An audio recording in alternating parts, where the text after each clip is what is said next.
Tadi sambil mendengarkan pidato Pak Ketua Umum Pak Kriswanto tadi,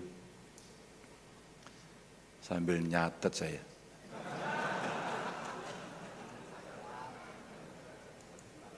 Kok yang disampaikan beliau itu sama yang mau saya sampaikan.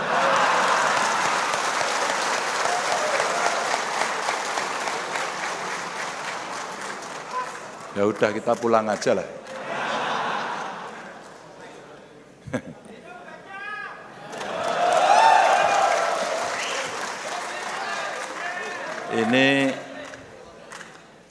Ini sebenarnya siapa nyontek siapa itu loh. Nggak jelas. Saya tidak akan ikut-ikut membuka kopiah, nanti ketahuan juga rambutnya sama gitu. Saya tidak ikut-ikut untuk bicara kerut muka, nanti dikira sama. Assalamualaikum warahmatullahi wabarakatuh. Alhamdulillah wa syukurillah, wala khala wala quwata illa billah, amma ba'd. Yang saya hormati Ketua Umum DPP LDII, Insinyur Kiai Haji Kriswanto Santoso, dan tentu beserta seluruh jajaran. Ada sesepuh di sini, ya Aziz. Saya tanya tadi naik off-road apa Harley? Hadir juga Bapak Ibu sekalian peserta, ini seluruh Indonesia ya? Saya kira Jawa Tengah tok. Bapak Ibu, saya punya paparan, mudah-mudahan bisa menjelaskan apa yang kemudian kami bayangkan dan bagaimana saya meminta para ilmuwan untuk melakukan exercise.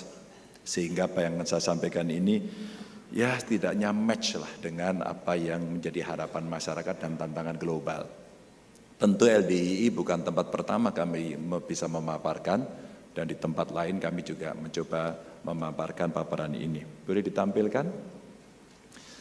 Bapak Ibu, saya juga bertanya kepada masyarakat bahwa apa yang sekarang menjadi persoalan, tadi representasi yang ditampilkan di sana rasa-rasanya cukup bisa mewakili dengan baik.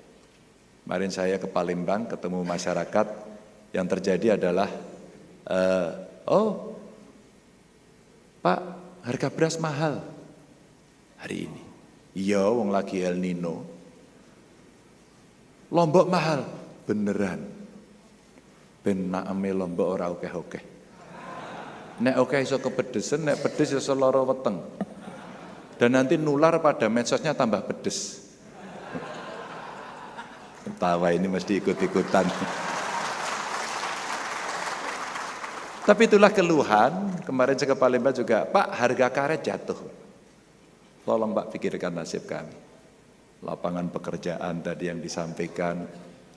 Tentu dalam ekonomi nasional, hari ini kita berjuang pertumbuhan ekonomi yang mesti kita dorong lebih kencang lagi karena pencapaiannya hari ini masih kurang dan ini mesti kita dorong lagi. Termasuk tentu saja ya nilai rupiah kemarin lagi anjlok, ya, indeks harga saham juga anjlok. Itu makro-makro ekonomi yang ada. Kok ganti-ganti target mau? Oh iya. Jadi Bapak Ibu, saya akan menjelaskan beberapa. Kalau kita bicara apa yang hari ini bisa saya tunjukkan menuju Indonesia unggul. Jadi keunggulan yang kita miliki bisa kita potret dari potensi yang ada. Ini sebenarnya adalah visi misi besar. Ekonomi kita berdikari Bapak Ibu, maka tadi betul SDM kita mesti siap. Ya. Pemerataan pembangunan ekonomi Bapak Ibu, ini mesti mendorong bahwa gapnya makin kecil. Ya. Kalau kita bicara lingkungan hidup berkelanjutan, ekonomi hijau, ekonomi biru, karena anak cucu kita membutuhkan lingkungan yang baik. Ya. Yang tinggal di Jakarta dan sekitarnya angkat tangan. Oke. Kemarin sempat rame karena kok polusinya tinggi. ISPA sakit batuk-batuk kok banyak. Ada apa ini? Ini pembangunan berkelanjutan. Terus kemudian tata dunia baru yang lebih baik berkeadilan melalui politik luar negeri yang bebas aktif dan memperkuat pertahanan. Kemarin saya ujian di CSIS tentang Polugri, politik luar negeri. Duta besarnya banyak datang, pengamatnya banyak datang, mereka bertanya, hari ini saya katakan dunia sedang tidak baik-baik saja. Demokrasi mundur, dominasi negara kuat pada yang kurang kuat terjadi. Perang terjadi. Hari ini kita melihat seluruh dunia sedang protes apa yang terjadi antara Palestina dan Israel. Kita sedang sedih, belum baik-baik saja. Lalu saya ditanya, kira-kira kalau Pak Ganjar bagaimana? Ya, kita harus berhubungan dengan banyak negara yang sama-sama bisa saling menguntungkan dan tidak saling menindas. Ini menurut saya penting.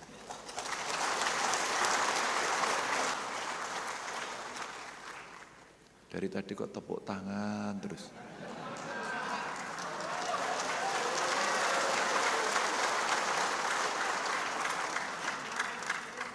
Saya tidak akan ngasih sepeda lo ini. Kaget aku. Ini ciri-ciri guyune wong Wonogiri Mas Katno. Dulure Mas Katno.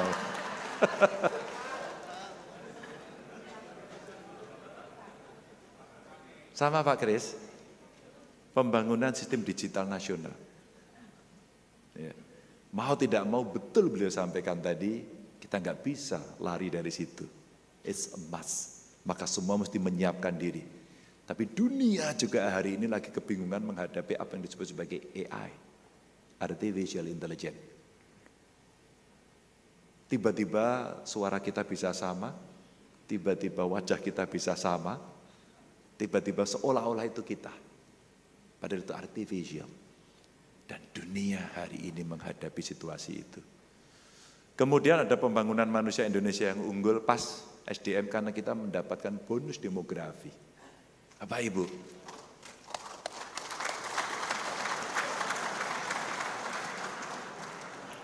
Tepuk tangan meneh. Ya, oke. Kalau kita mau mendapatkan keunggulan, Pak, persis tadi. Satu, kesehatannya mesti baik sejak sebelum menikah sampai menikah, ibunya hamil, kandungannya sehat, melahirkan ibu dan bayinya sehat. Balitanya kemudian tumbuh berkembang dengan baik, maka siap diisi dengan ilmu pengetahuan yang baik. Akses pendidikannya mesti adil dan semuanya bisa mendapatkan itu. Kita akan mendapatkan yang unggul. Tapi kalau itu gagal, maka kita akan mendapatkan malapetaka demografi. Contohnya ada yang sukses, ada yang gagal. Dan demokrasi yang lebih substantif, penghormatan pada HAM, supremasi hukum yang berkeadilan, ora korupsi. Mboten nyolongan, ngentritan, nyopet, maling, begal, ngerampok. Jenengan keplok-keplok setuju napa mboten? Tit? Oke. Niki mboten kula bahas kabeh. Jenengan tambah mumet kula men nganti wanen. Ayo, berikutnya.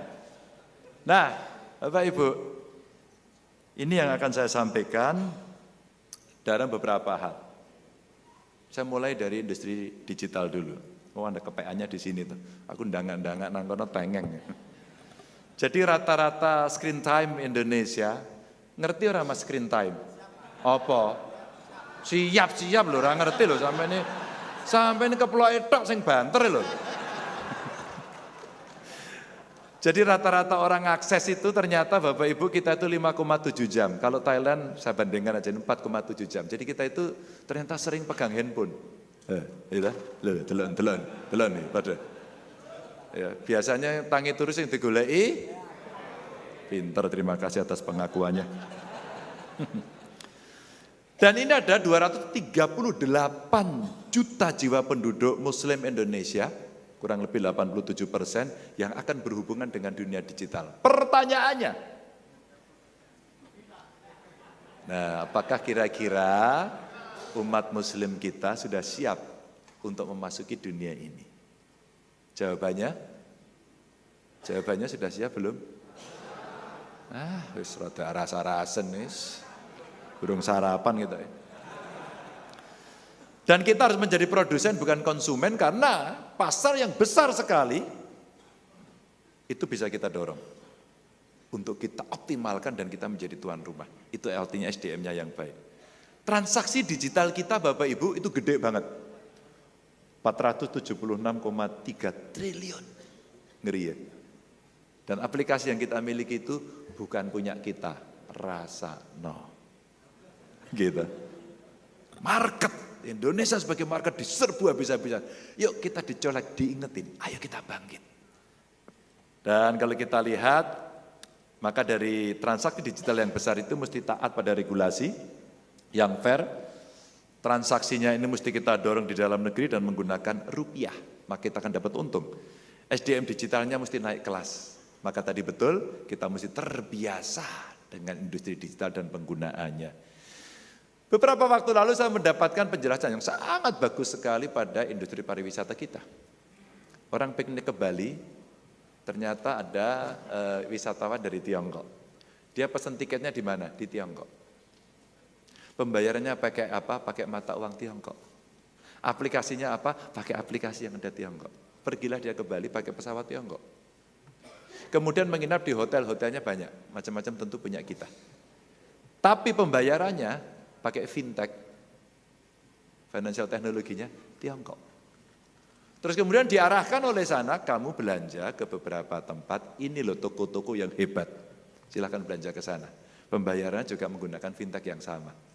Di situ ada beberapa produk yang ditaruh di situ. Diskonnya banyak, maka wisatawan sambil jalan-jalan belanja ngelihat diskon. Biasanya kalau diskonnya tinggi laris, betul enggak? Kelihatan seling belanja gitu. Tapi yang menarik, wisatawan tuh beli apa coba Bapak Ibu kira-kira? Ada yang tahu kira-kira? Tebak-tebakan, nggak dapat sepeda nggak apa-apa, tapi tebak dulu. Kira-kira wisata dapat apa? Apa belanja apa yang paling banyak? Apa bro? Hah? Wagu, souvenir nopo ngoten lho. Kaos, apa nih? Kalau di Bali? Patung apa lagi? Gantungan kunci, wah ngirit banget. Apa? Terus apa lagi? Ya, pasti Anda kaget, tidak ada semua. Ternyata yang mereka beli adalah kasur. Kaget lah. Ternyata di toko itu ada kasur made in China, latex, dan diskonnya sampai dengan 70%. Dan yang menarik, bukan produksi kita. Jadi mereka pesen barang diskonnya dari kita, membayarnya pakai fintech sana, dan itu nganternya tidak dari Bali, dari sana ke sana. Tempat belanjanya saja di Bali. Paham kan sekarang? Bagaimana dunia yang maju ini akan seperti itu. Ini transaksinya Bapak Ibu. Maka kalau kita tidak nyandet, tidak narik mereka agar bisa bertransaksi menggunakan fintech kita, uang kita, ya, maka kita tidak mendapatkan gain. Potensi pertumbuhan kapasitas dari data center kita itu 670 MW dan surplus listrik kita bisa terpakai, lapangan kerja akan naik, upskilling SDM, lagi-lagi SDM, mesti siap, kalau enggak lewat. Dan potensi ekonomi kita hampir 4.500 triliun lebih potensinya. Maka Bapak Ibu, Anda punya pilihan, apakah kita akan mewujudkan itu atau tidak. Lanjut. Maka berikutnya akan saya sampaikan adalah, nah ini, transisi hijau. Cocok tak Pak Kris? Ini transisi hijau nih. Niki omongnya ngeten niki ginten-ginten. Jadi yang pertama bagaimana kita mencegah, mengurangi, memperbaiki kerusakan lingkungan. Tadi itu ada yang ditanyain, apa mesti kita lakukan? Kalau sudah baik kita teruskan. Kalau belum baik, oke kita perbaiki. Kalau itu kurang baik kita tinggalkan, kita ganti. Itu cara berpikir anak muda progresif, sangat rasional dan matang. Maka mari kita lihat transisi hijau ini Bapak Ibu. Energi baru terbarukan kita menjadi begitu penting karena kalau kita bicara biaya untuk mencegah, mengurangi dan memperbaiki itu bisa 1,1371 triliun. Mari kita lompat ke sana dulu. Kalau kita mau investasi transisi energi ya, untuk energi baru terbarukan kita butuh 1.300 triliun. Ini saya tawarkan kemarin dalam pertemuan US Chamber dengan para pengusaha Amerika di CSI saya sampaikan, ada banyak duta besar di sana juga. Kita tampilkan ini. Roadmap-nya sudah kita siapkan. Itu kalau nanti kita betul-betul energinya hijau. Terima kasih beberapa pondok pesantren tadi rooftopnya sudah mulai menggunakan solar panel, ada mikrohidro yang dipakai, itu keren. Itu keren. Wong kita punya kok, kita daerah tropis kok, hujannya tinggi kok, banyu ki menglewat. Kenapa tidak ditahan, kenapa tidak dibendung, kenapa tidak disimpan, dan kenapa ketika kemarau seperti kemarin-kemarin ini, sekarang-sekarang ini, orang marah karena nggak dapat air. Ya, Ibu. Ini kan logika gampang aja tuh.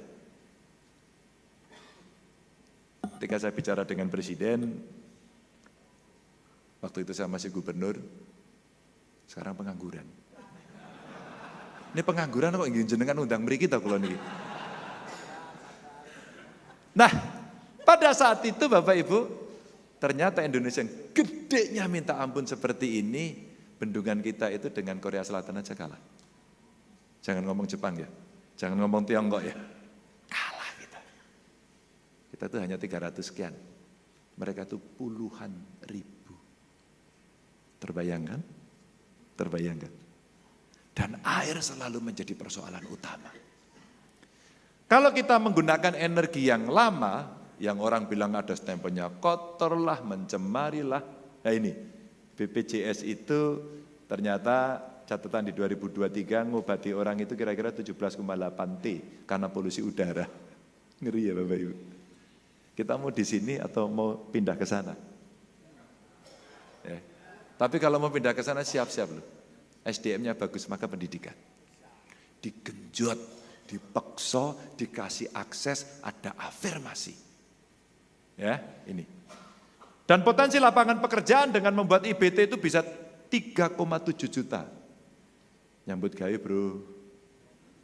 Nyambut gawe 3,7 juta anak jenengan, putune jenengan nyambut gawe. Dengan teknologi tinggi. Maka sekolah, vokasi menjadi penting.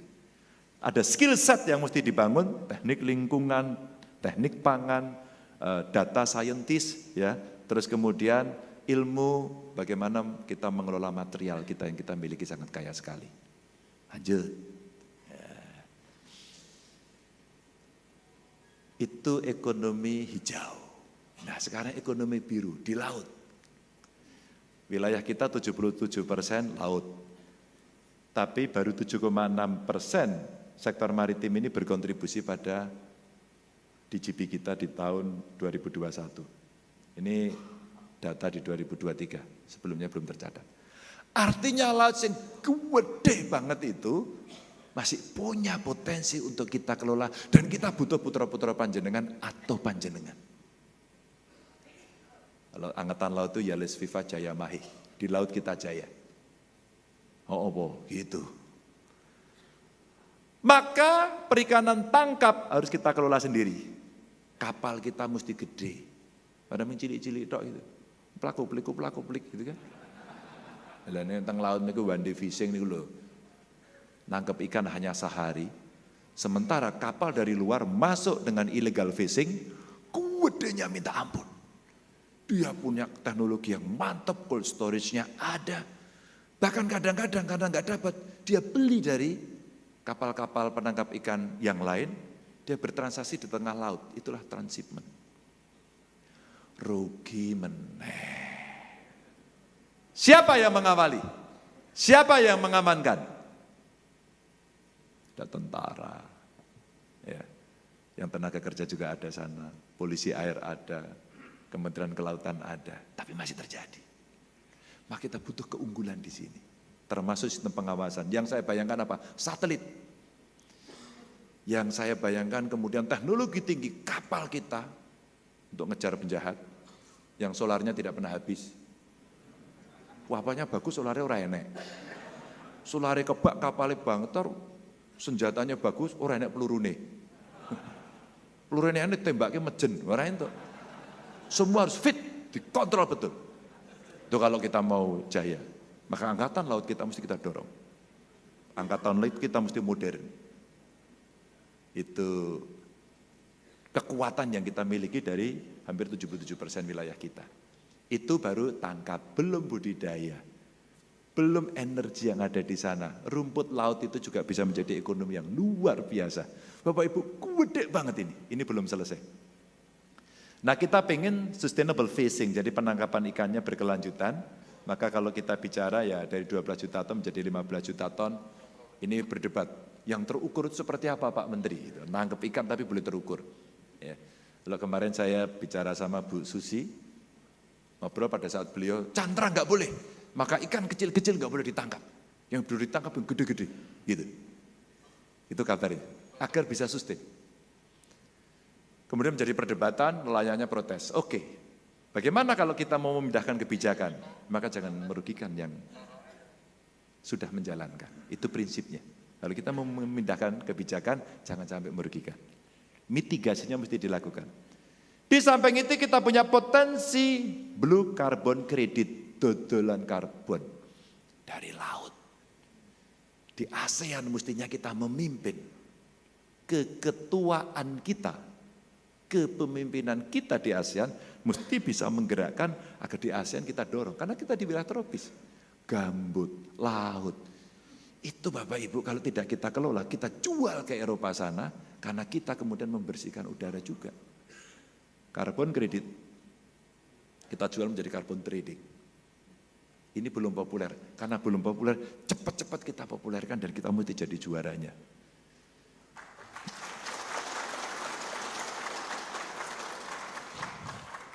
Ini tepuk tangan terus, akhirnya saya kasih sepeda beneran loh ini. Wisata lestari, maka laut kita menjadi tempat yang sangat elok. Orang piknik ke Bali, padahal Papua ada nggak Papua ini? Papua ada, oke. Raja Ampat coba, indahnya luar biasa. NTB, Bunaken, waduh surfing di wilayah pantai selatan, pantai barat Sumatera. Waduh itu luar biasa. Maka peningkatan kemudahan dan konektivitas objek wisata menjadi penting dengan sistem transportasi yang baik, wisata konservasi dan kearifan lokal yang mesti dijaga, dan lagi-lagi kita perlu SDM yang bagus. Skill setnya, vokasi keterampilan dan lingkungan ekonomi manajemen. Bapak Ibu, ekonomi biru. Lanjut. Siapa yang sudah ngantuk? Angkat tangan. Nah, ini memang kalau ngomong agak panjang nggak ada kopi ini repot ini. Ya. Tenang, tepuk tangan lagi. Ya, tepuk tangannya keras tambahi. Dapat handphone. Ini kita bicara pangan hari ini. Nah, pangan ini penting ini. Cocok? Belum makan, Mas? Pantes banter omongannya ini. Pangan kita super kaya, tapi jangan paksa masyarakat kita untuk makan beras. Karena di timur makannya sagu. Di reliefnya Borobudur itu ternyata ada cerita sagu. Pada saat itu, artinya sebenarnya yang kita makan sagu. Wonogiri apa bro? Tiwul. Hidup tiwul. Dulu waktu saya kecil itu tiwul itu ambune apa? Penguk. Waktu saya kecil, saya juga makan tiwul, saya makan sego jagung, penguk. Tapi hari ini saya datang ke Wonogiri, tiwul itu sudah plain. Udah mantap. Enak tenan. Lawe jangan lombok. Sambal bawang, ayam goreng. Sing marake enak kita ayam goreng. Sosok ya entung. Karo walang. Ya. Sudah ada yang pernah makan walang? Ibu-ibu pernah makan belalang enggak, Bu? Pernah ya, Bu? Ibu semangat banget loh. Entrong pernah, Bu, entrong. Pernah juga, itu proteinnya tinggi sekali. Dicoba aja. Ya, kadang-kadang ada yang bilang jijik gitu loh. Belum ngerasa kayak ya toh. Ini kok malah ngomong panganan toh ya. Tapi kita memang mau bicara pangan. Maka dimulai dari tahan pangan menuju daulat pangan. Tahan itu cukup. Cukup itu bisa dengan kebutuhan sendiri atau dengan impor. Nah, ini saya ceritakan kira-kira. Maka apa yang mesti kita lakukan? Satu, distribusinya yang cerdas. Kemudian pertanian di hulunya juga cerdas. Dan kemudian sama tadi, pengelolaan perikanannya, tangkap maupun budidaya harus cerdas. Nah, itu dimulai dari mana? Pokoknya datanya mesti benar. Berapa jumlah petani, berapa jumlah lahan, berapa jumlah nelayan, mereka ada di mana. Kalau datanya betul, maka dengan teori-teori yang tadi disampaikan, perencanaan kita jauh lebih baik. Tapi satu data Indonesia mesti segera beres. Itu anak muda mengerti. Ya. Kalau data kita beres, kita tahu kok. Kapan ini panen, kapan ini tidak panen, gagalnya kira-kira faktornya apa, apakah itu hama, apakah itu bencana, apakah karena kondisi ekonomi, perang dan sebagainya. Kita mesti siap kita hitung. Indonesia gede sekali, beda-beda. Waktu beda-beda, cuaca. Maka sebenarnya kita lebih manageable. Di sana kekeringan, di sini banjir. Terjadi. Atau kemudian sebaliknya. Artinya kalau kita mau bertani, iklim cuaca menjadi perhatian kita dengan data yang baik. Kita jadikan satu, maka kita akan bisa mendapatkan hasil yang baik. Ini sekarang mesti kita siapkan. Stok pangan, komponen cuaca, dan kondisi lahan mesti terpetakan dengan baik. Karena teknologi digital sudah ada Bapak Ibu. Maka kalau itu terjadi, yang saya katakan di awal tadi, orang komplain harga pangan mahal, bibit mahal, pupuk itu, wis larang torangel. Nggih mboten? Nggih iki sampean petani po. Nggih. Sosok nggih ra kepanggih ini. Yang petani pasti tahu pada soal ini. Obatnya mahal, Pak, harganya jatuh. Ini, maka stabilitas harga menjadi sangat penting, pangan dan pendukung pertanian. Maka saya sampaikan, Bulog harus kembali menguasai stok pangan.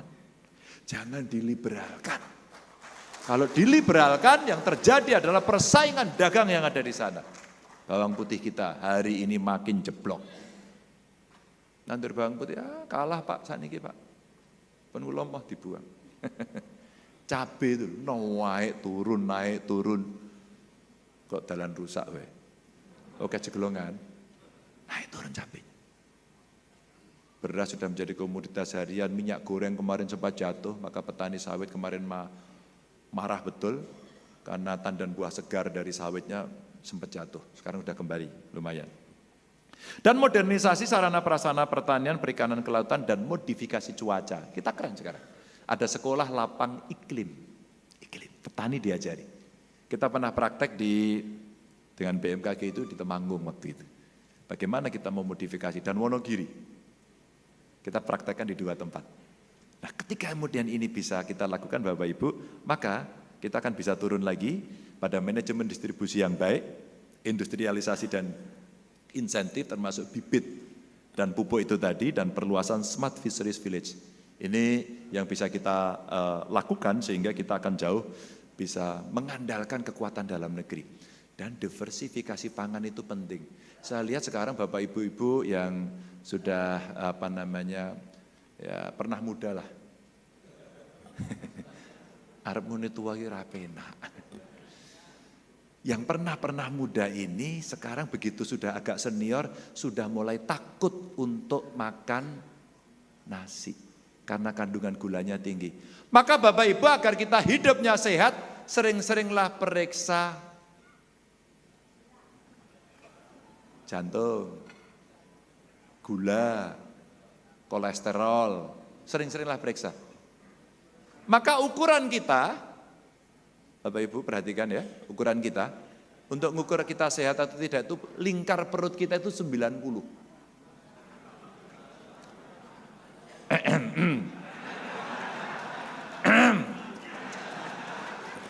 Aku ora nyindir loh iki. Ada yang dokter enggak di sini? Dokter. Betul ya Pak Dokter ya? 90 ya? Contohnya Pak Ganjar kayak loh. Contohnya Pak Ganjar, ya hari olahraga, perutnya seperti ini. Tapi jangan salah Pak, begitu ketemu Bupati Sragen yang dokter, diukur saya 92 Pak, padahal segini Pak. Apalagi kalau kayak Pak Dokter. Tapi kan beliau dokter, ya itu bisa kontrol. Leres nggih Pak nggih? Nggih Pak Dokter, betul ya Pak Dokter ya kira-kira ya? Bener gitu ya? Ini hidup sehat gitu. Maka olahraga itu investasi Bapak Ibu. Investasi kesehatan yang paling bagus. Nah, inilah yang harus dilakukan. Maka bagaimana kita menggerakkan ekonomi? Tadi disampaikan Pak. Menarik loh Pak ini. Ekonomi syariah kita ya. Indonesia itu pasar konsumen halal terbesar di dunia. Pasar bro. Pasar, bukan produsen. Kontribusi terhadap ekonomi global ya. Jadi kontribusi terhadap ekonomi halal global, kita cuma 11,34. Kita ranking 1 konsumsi produk makanan halal di dunia, kita konsumsi. Dan yang menarik, juaranya itu kalau tidak salah malah Brasil. Ekspor pangan halal itu masih dipimpin oleh Brasil. Ayo, piye niku? Maka benchmark kita sama sebenarnya. Brasil itu mirip-mirip dengan Indonesia. Penduduknya banyak, daerahnya juga tropis gitu ya. Hutannya ada besar sekali, Amazon gitu. Maka sebenarnya kita bisa memproduksi jauh lebih banyak lagi. UMKM tadi Pak, cocok gitu. Gerakkan UMKM, kita siapkan. Nah tertinggi ekspornya itu hanya 3%. Maka butuh fasilitas dan teknologi produksi yang harus memenuhi standar global. Nah seringkali kita membuat standar itu nggak mau. Ada yang dari Banyumas nggak? Ngaco. Oh, ada Banyumas. Di Banyumas itu pernah kita buat pelatihan gula semut. Gula semut Mas. Dibuatkan gula semut, organik, terus kemudian kita kirim ke luar negeri. Gula semut itu ternyata kalau dicairkan, harganya itu meningkat ribuan persen. Dan harganya tinggi sekali. Tapi saat itu standarnya nggak diikuti. Lah gimana masak kelapa jadi gula itu sebelahnya kandang pitik. Kayak pitik iki mabur nang dhuwure iki mung dinganake hus ngono tok. Lah kalau pangan di luar negeri lah ciloko to itu. Sebelahnya toilet. Aduh.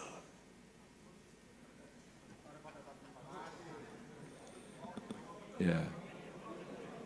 Inilah orang-orang yang punya perasaan. Kasih Mas ya. Sing bales sing kuwasa Mas nggih, matur nuwun. Aduh, nggih matur nuwun. Insyaallah itu. Ya. Padahal sudah dari tadi loh saya ngomongnya. Ini yang punya perasaan ini. Atau ini menunggu perintah dari SK Ketum dulu ini. Instruksi. Alhamdulillah, Masya Allah. Setelah satu orang memberikan, satu berbuat baik. Ini ibadah. Buka ke. Ya. Aduh, matur nuwun. Saya curiga setelah ini ada yang ndulang nang aku. Matur nuwun Mas, nggih sing bales sing kuwasa, masyaallah. Nggih. Bisa dadi menteri lho iki.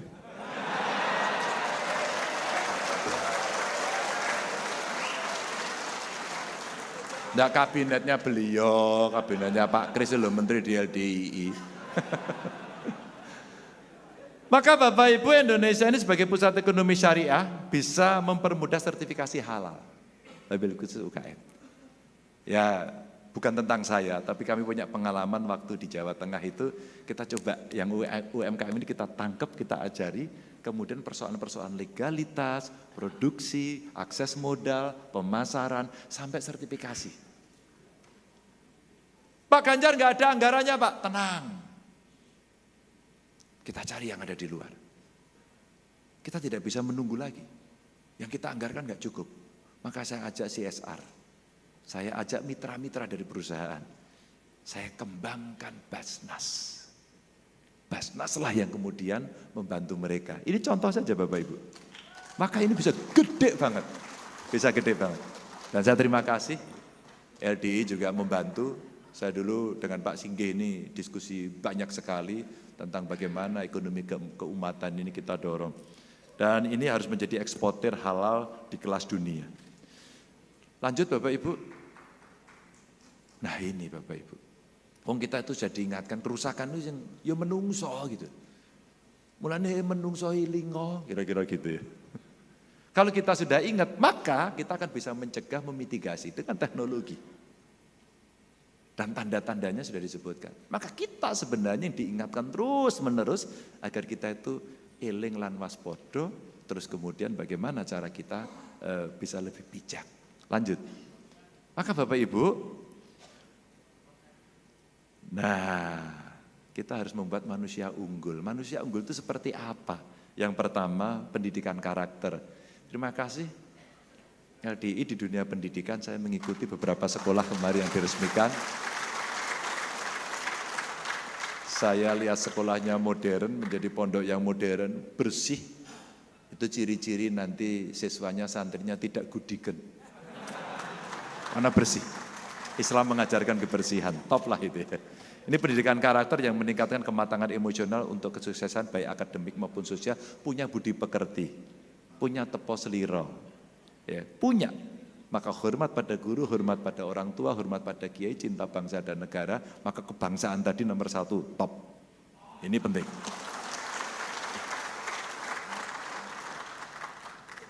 Enam 6,5% lulusan pendidikan tinggi Indonesia, baru 6,5% Bapak Ibu. Dan tingkat pengangguran terbuka masih 5,4. Maka kalau karakternya bisa terbentuk dengan baik, sejak dini, sejak PAUD, TK, ini biasanya ibu-ibu yang punya kepedulian tinggi, bapak-bapak juga nggak usah khawatir. Terus kemudian kita dorong agar anak-anak berkarakter. Dan itu diajari sangat bisa. Diparingi matur nuwun. Terus piye? Sampe iso nyanyi kuwi ra, Mas? Waduh. Maksud saya orang biasa membiasakan terima kasih. Nek lewat derek langkung. Ngene lho. Paham tuh? Paham nek paham nyanyi yo. Dereng latihan ya, Pak nih. Niki bayarane mboten tekan mriku apa wau, Pak. Apa yang mau kita sampaikan itu kalau orang terbiasa menghormati sesama, insya Allah dia akan punya karakter yang bagus dan dihormati. Lu di Jepang itu renek Pancasila nih nang kono.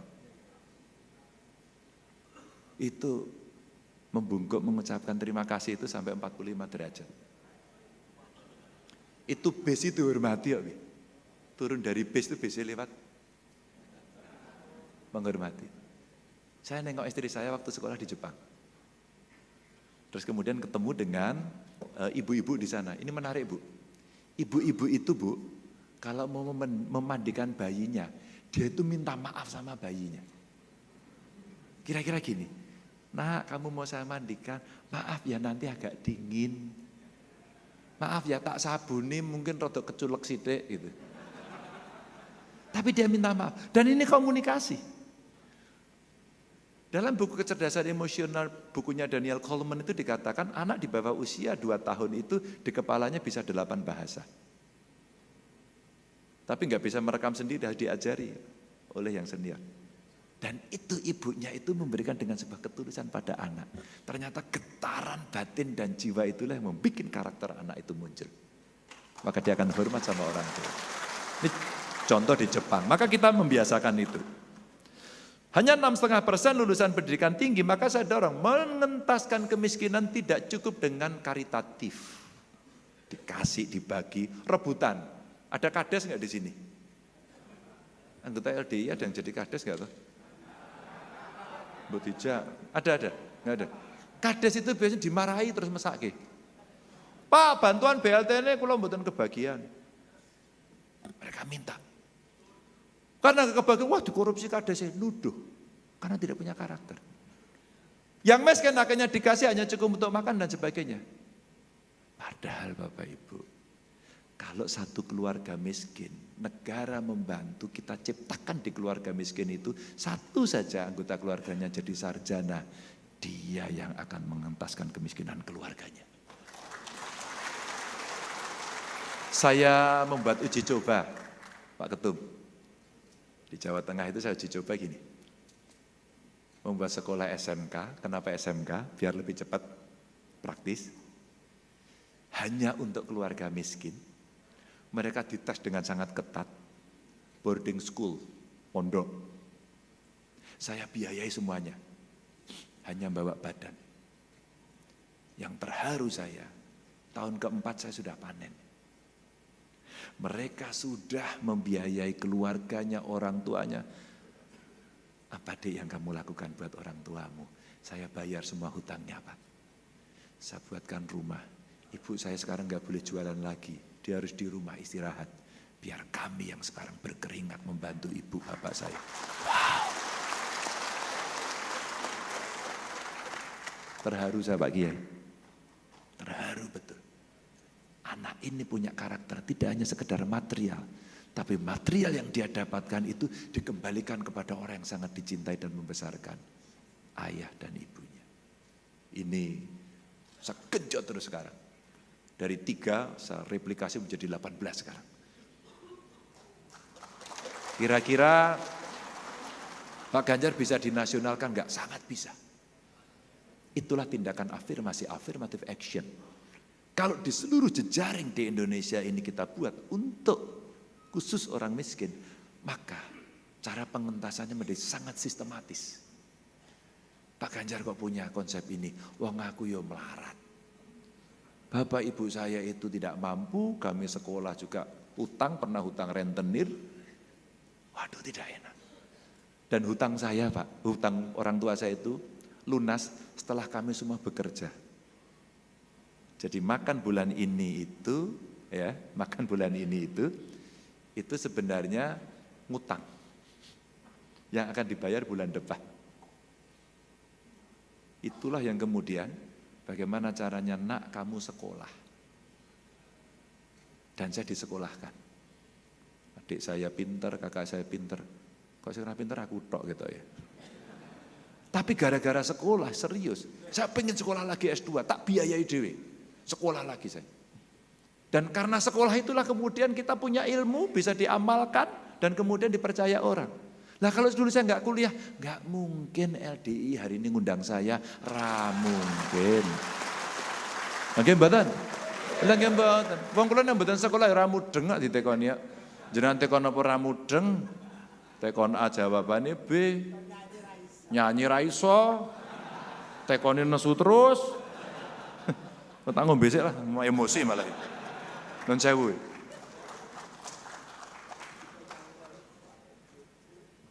Tekone ora iso. Mbon. Dan dari tingkat pengangguran terbuka inilah kurikulum yang siap kerja. Siap kerja, sekolah ini. Bapak Ibu, 7 dari 10 keterampilan paling dibutuhkan di tahun 2023 adalah soft skill. Ini dari World Economic Forum. Ini. Banyak pekerjaan lama hilang tapi muncul pekerjaan baru. Sopo sing nyongko nek zaman saiki orang pengen jadi YouTuber. Sekolah dur-dur ngopol ming kowe tukang masak. Ming dadi koki nyang restoran. Wis ambumu kecut, keringetan. Ora elit blas. Nyambut gawene apa? Juru masak ora elit. Tapi di seluruh televisi sekarang yang ada adalah Master Chef. Master Chef. Saya ketemu teman di Bali membuat restoran. Pak Ganjar makan ya ini enak sekali Pak. Pertanyaan satu. Ini chefnya siapa? Itu Pak. Dia waktu mau masuk sini negosiasi gaji. Gajinya dia itu 70 juta. Tukang masak. Itulah Bapak Ibu yang hari ini muncul. Apalagi dunia digital tadi yang kita ceritakan. Membuka ruang yang seluas-luasnya. Coding, games developer, membuat aplikasi. Dia punya intellectual property. Waduh, itu dunia digital. Mungkin generasi yang kolonial tidak ngerti. Yang milenial yang ngerti. Apalagi generasi Z. Bapak Ibu, sampai saya melihat, tak lihat, produksi sepatu kita ini sepatu saya baru, mohon maaf ya. Mohon maaf ini, saya bukan pamer tapi memang baru ini. Sumpah baru saya pakai sekali ini. Ini produk anak-anak kita. Produk anak-anak kita, Bapak Ibu tahu enggak? anak muda, generasi sekarang yang disebut Gen Z itu, mereka ternyata punya komunitas sneakers. Sopo sing mikir komunitas sepatu sneakers. Sneaker niku nggih rada sepatu cat lah nek zaman dhisik. Komunitasnya itu se-ASEAN dan ketuanya orang Indonesia dan kemarin pameran produk khusus UMKM. Wow, hasilnya luar biasa. Itulah ekonomi baru yang bisa kita kembangkan. Maka anak-anak kita itu harus punya analytical thinking. Gak cukup sekarang hanya tahu tapi bisa menganalisis. Yang kedua kreatif. Dan yang ketiga mesti tahan, bisa beradaptasi, dan dia pejuang tidak pernah berhenti. Itu mental Bapak Ibu. Ini anak-anak yang SDM-nya mesti disiapkan. Jadi tantangannya nggak bisa biasa-biasa saja, harus luar biasa. Harus digembleng, digenjot, karena 13 tahun ke depan kita punya bonus demografi, ini waktunya. Dan kita nggak boleh salah. Nah kalau kemudian agak disiplin, mungkin anak-anak memandang itu kejem gitu ya. Kita mau disiplin, jangan ketinggalan. Ayo sekolah kalau perlu dicari. Pak RT, Bu RT, RW, Lurah, Kades, tolong cari wargamu. Yang keluarga miskin, yang harus mendapatkan akses pendidikan, cari. Maaf, paksa dia untuk sekolah. Paksa dia untuk belajar. Agar kita bisa mendapatkan ini. Pun nggih kula ajeng mulai.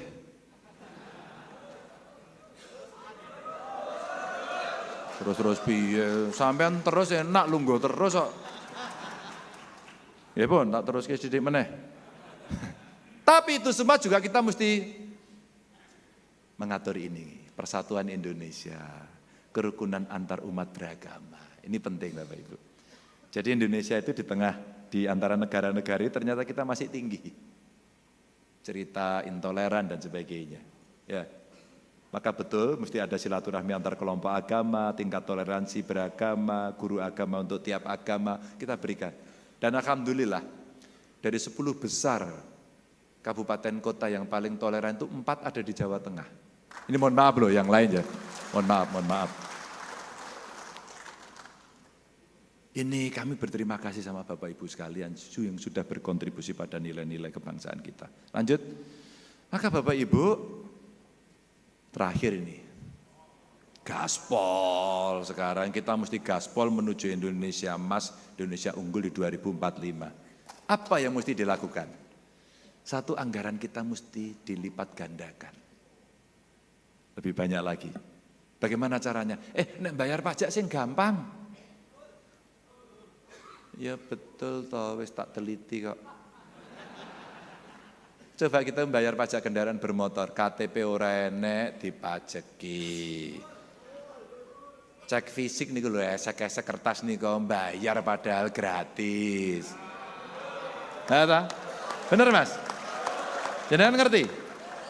Jenengan korban apa calo? Alah, ngaku nih.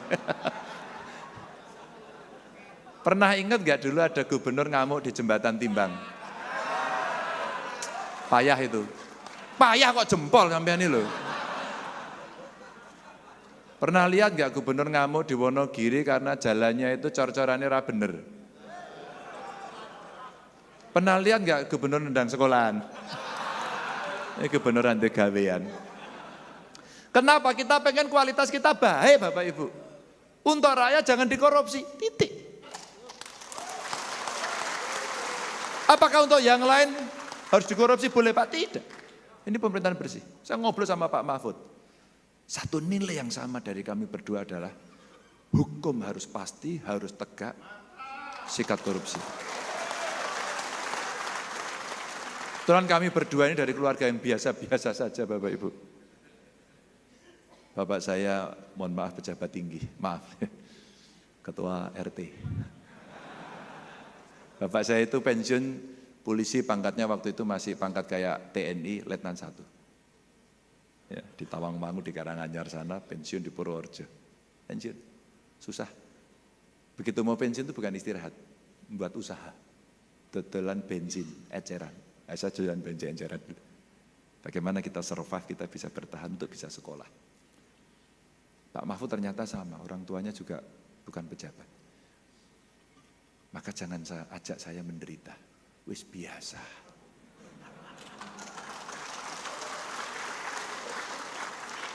Pak Ganjar niku mbok dahare sing kathah to Pak ben rada lemu sithik. Wis kebacut saka dhisik kurang gizi.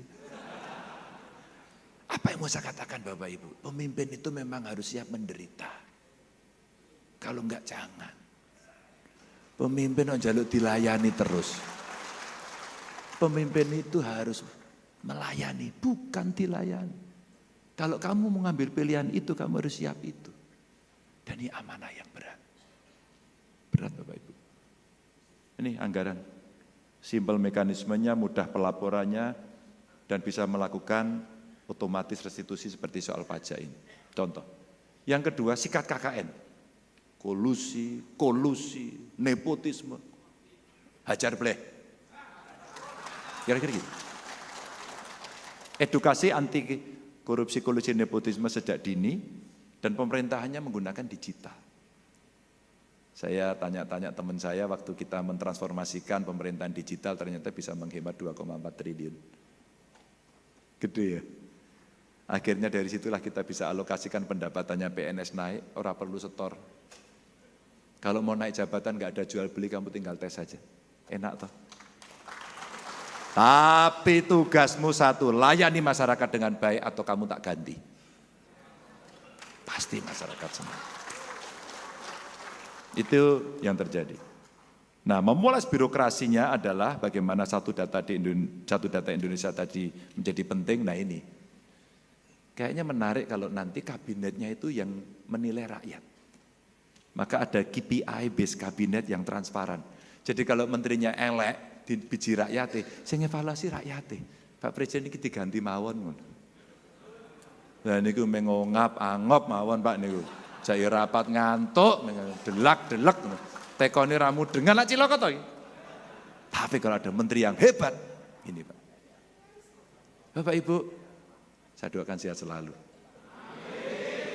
Mohon maaf kalau ada kekurangan, mudah-mudahan kita punya gambaran sikap yang sama, bagaimana kita membangun bangsa dan negara. Itulah pentingnya kita bisa menjalani tugas ini. Mohon maaf kalau ada kekurangan, ada salah ucap. Sekali lagi sukses untuk acaranya dan saya akan senang kalau nanti mendapatkan masukan, rekomendasi dari Bapak Ibu sekalian. Assalamualaikum warahmatullahi wabarakatuh.